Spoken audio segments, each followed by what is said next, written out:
अस्सलाम वालेकुम ख़वातीन व हज़रात, आपको अहम और ताज़ा तरीन ब्रेकिंग न्यूज़ से आगाह करते चलें कि बाबर आज़म ने आज अहम ऐलान कर दिया कि आपको बताएं रमीज़ राजा से कहना था शाहीन अफरीदी और मोहम्मद आमिर को शामिल किया जाए, तब टीम में बॉलिंग अच्छी होगी, तो इसलिए कोई मुकाबला भी पाकिस्तान नहीं हारेगा।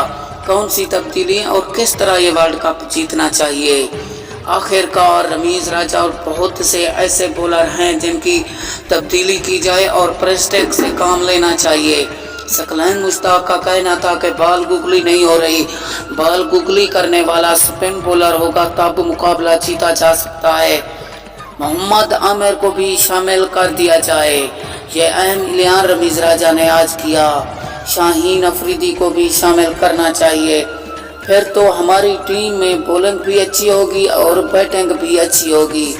हम फिर कभी